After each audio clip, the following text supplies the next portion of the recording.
সময় ৭২-এ আপনাদের সবাইকে স্বাগতম। এনসিপির প্রধান দুই নেতা সার্জিস আলম এবং হাসনাত আব্দুল্লাহকে কঠিন গণধুলাই। কেউ পুলিশের কাজে হস্তক্ষেপ করতে পারবে না বললেন স্বরাষ্ট্রমন্ত্রী সালাউদ্দিন। সারা দেশে আওয়ামী লীগের কার্যালয়গুলোতে নেতাকর্মীদের প্রবেশের চেষ্টা, গোপন তথ্য জানুন। সঠিক সময়ে স্থানীয় নির্বাচনের ব্যবস্থা করবে সরকার বললেন মির্জা ফখরুল। জামাত এনসিপির রাজনৈতিক জোট নিয়ে সর্বশেষ যা জানা গেল। নাসির উদ্দিন পাটোয়ারির প্রশ্ন, হাসনাত কই? সারা দেশে আওয়ামী লীগের অফিসগুলো খুলতেছে। মেয়র পদে নির্বাচনের ঘোষণা প্রতিমন্ত্রী ইশরাক হোসেনের। সর্বশেষ জানবেন হঠাৎ করেই এনসিপির প্রধান দুই নেতা কেন গণধুলাইয়ের শিকার হলেন। এতক্ষণ শুনলেন সংবাদ শিরোনাম, এখন শুনবেন বিস্তারিত। উত্তপ্ত হয়ে উঠেছে রাজনৈতিক অঙ্গন। এইমাত্র পাওয়া খবর অনুযায়ী এনসিপির দুই প্রভাবশালী নেতা সার্জিস আলম এবং হাসনাত আব্দুল্লাহ জনতার রোষানলে পড়েছেন। উত্তেজিত জনতা তাদের উপর চড়াও হয় এবং পরিস্থিতির হাতের বাইরে চলে যায়। কিন্তু কেন এই গণধুলাই, কি ঘটেছিল ঠিক সেই মুহূর্তে, বিস্তারিত জানাবো এই ভিডিওতে, আপনারা দেখতে থাকুন। ঘটনাস্থলে তখন লোকে লোকারণ্য। পূর্বে নির্ধারিত একটি কর্মসূচিতে যোগ দিতে এসেছিলেন এনসিপি নেতা সার্জিস আলম এবং হাসনাত আব্দুল্লাহ, কিন্তু তারা পৌঁছানো মাত্রই স্থানীয় বাসিন্দারা তাদের ঘিরে ধরে বিক্ষোভ দেখতে শুরু করেন। অভিযোগ রয়েছে দীর্ঘদিন ধরে এলাকার উন্নয়নের কোনো কাজ না হওয়া এবং সাম্প্রতিক কিছু বিতর্কিত মন্তব্যের কারণে সাধারণ মানুষের মধ্যে ক্ষোভ দানা বেঁধেছিল। মুহূর্তের মধ্যেই কাটাকাটি রূপ নেয় হাতাহাতিতে। নিরাপত্তা কর্মীদের বেষ্টনী ভেঙে উত্তেজিত জনতা দুই নেতার উপর ঝাঁপিয়ে পড়ে। সার্জিস আলম এবং হাসনাত আব্দুল্লাহকে লক্ষ্য করে এলোপাতাড়ি আঘাত করতে শুরু করে সাধারণ মানুষ। পুলিশের হস্তক্ষেপে দীর্ঘদিন পর পরিস্থিতি নিয়ন্ত্রণে এলেও ততক্ষণ রণক্ষেত্র পরিণত হয় গোটা এলাকা। আহত দুই নেতাকে উদ্ধার করে নিকটস্থ হাসপাতালে নিয়ে যাওয়া হয়েছে। এই ঘটনায় এনসিপির পক্ষ থেকে তীব্র নিন্দা জানানো হয়েছে। দলের মুখপাত্র জানিয়েছেন এটি একটি পরিকল্পিত হামলা। অন্যদিকে স্থানীয়দের দাবি, জনগণ তাদের দীর্ঘদিনের বঞ্চনার জবাব দিয়েছে।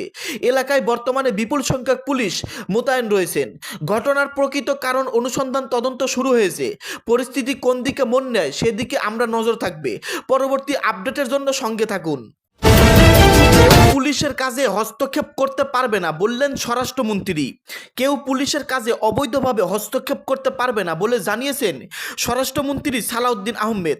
সোমবার 23শে ফেব্রুয়ারি দুপুরে সচিবালয়ে স্বরাষ্ট্র মন্ত্রণালয়ে আইন শৃঙ্খলা রক্ষাকারী বাহিনীর প্রধানদের সঙ্গে বৈঠক শেষে সাংবাদিকদের একথা জানান তিনি। স্বরাষ্ট্রমন্ত্রী বলেন, কেউ যদি পুলিশের কাজে অবৈধভাবে বাধা বা হস্তক্ষেপ করে তাহলে সঙ্গে সঙ্গে ব্যবস্থা নেওয়া হবে। রাজনৈতিক হোক কিংবা সামাজিক, কেউ পুলিশের বৈধ কাজে বাধা দিতে পারবে না, পুলিশের কার্যক্রম দেখবে না এবং যেন জনভোগান্তি না হয়। এক প্রশ্নের জবাবে তিনি বলেন, পুলিশ জনগণের বন্ধু, একথা আমরা মুখে বলি, তবে বাস্তবে সেই বন্ধুত্ব প্রতিষ্ঠা করতে আমরা কাজ শুরু করেছি। বিগত ফ্যাসিবাদী সরকারের সময়ে নানা রাজনৈতিক হস্তক্ষেপের কারণে পুলিশ সহ বিভিন্ন প্রতিষ্ঠান ক্ষতিগ্রস্ত হয়েছে। তবে পুলিশি ব্যবস্থা ছাড়া সমাজ টিকবে। অতএব আমরা পুলিশকে সংস্কার করতে চাই এবং তাদের মনোবল বৃদ্ধির মাধ্যমেই সেই সংস্কার সম্ভব। আমরা সেই কাজটাই করছি। সালাউদ্দিন বলেন, ফ্যাসিবাদী সময়ে শুধু পুলিশ নয়, এখনও এমন কোনো প্রতিষ্ঠান নেই যা ক্ষতিগ্রস্ত হয়নি। সেই ধ্বংসস্তূপ থেকে দেশকে ঘুরে দাঁড়াতে হচ্ছে। গণ অভ্যুত্থান পরবর্তী সময়ে জনগণের যে প্রত্যাশা তৈরি হয়েছে তার সঙ্গে সামঞ্জস্য রেখে কাজ করতে হবে। সেই মোটিভেশনাল ওয়ার্কআউটটা আমরা করছি। তিনি বলেন, আমি বিভিন্ন বিভাগে গিয়ে কর্মকর্তাদের সঙ্গে কথা বলবো, তাদের সাহস যোগাবো এবং সামনে এগিয়ে যাওয়ার দিক নির্দেশনা দেব। পিছনের দিকে না তাকিয়ে সামনের দিকে লক্ষ্য রেখেই এগিয়ে যেতে চাই। সালাউদ্দিন আহমেদ আরও বলেন, বিডিআর হত্যাকাণ্ড নিয়ে পুনরায় কমিশন গঠন করে সেগুলো পুঙ্খানুপুঙ্খভাবে দেখে সেই কমিটির সুপারিশ অনুযায়ী এর বিচার করা হবে বলে জানিয়েছেন স্বরাষ্ট্রমন্ত্রী সালাউদ্দিন আহমেদ। সোমবার তিনি এই মন্তব্যটি করেছেন। মন্ত্রী বলেন, এটা আমাদের নির্বাচনী ইস্তেহারেও আছে। আমাদের একটা message clear, chain of command বজায় রাখতে হবে। নির্বাচনের আগে দেশে লটারিতে ওসি এসপি নিয়োগ দেওয়া হয়েছে। এতে যার যেখানে যাওয়ার কথা না সেখানে গিয়েছে, যার যে জেলাতে সামলাতে পারবেন না তাকে সেখানে দেওয়া হয়েছে। এগুলো সার্ভিস রেকর্ড দেখে দেওয়া উচিত ছিল। আমরা মনে করি এই লটারির প্রক্রিয়াও স্বচ্ছ হয়নি। আমরা এগুলো নিয়ে কাজ করব। স্বরাষ্ট্রমন্ত্রী বলেন, কেউ যদি পুলিশের কাছে অবৈধভাবে বাধা বা হস্তক্ষেপ করে তাহলে সঙ্গে সঙ্গে ব্যবস্থা নেওয়া হবে এবং খুব কঠিনভাবে সেই ব্যবস্থাগুলো নেওয়া হবে। সঠিক সময়ে স্থানীয় নির্বাচনের ব্যবস্থা করবে সরকার, বললেন মির্জা ফখরুল। স্থানীয় সরকার নির্বাচনকে বিএনপি সরকার সর্বোচ্চ অগ্রাধিকার দিচ্ছে বলে জানিয়েছেন বিএনপির মহাসচিব ও স্থানীয় সরকার মন্ত্রী মির্জা ফখরুল ইসলাম আলমগীর। তিনি জানিয়েছেন সরকার সঠিক সময়ে স্থানীয় নির্বাচনের ব্যবস্থা করবে। সোমবার 23 ফেব্রুয়ারি রাজধানীর নয়াপল্টনে বিএনপির কেন্দ্রীয় কার্যালয়ে আয়োজিত এক সংবাদ সম্মেলনে তিনি একথা বলেন।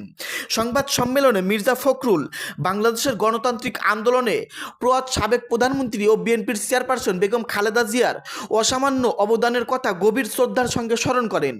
এছাড়া বর্তমান প্রধানমন্ত্রী ও দলের চেয়ারম্যান তারেক রহমানের নেতৃত্বে নতুন বাংলাদেশ গড়ার প্রত্যয় ব্যক্ত করেন তিনি। সাংবাদিকদের এক প্রশ্নের জবাবে মির্জা ফখরুল ইসলাম আলমগীর বলেন, স্থানীয় সরকার নির্বাচন পিছিয়ে যাচ্ছে না। স্থানীয় সরকার নির্বাচনের বেশ কিছু সরকারি নিয়ম কানুন ও মেয়াদ উত্তীর্ণ হওয়ার বিষয় রয়েছে।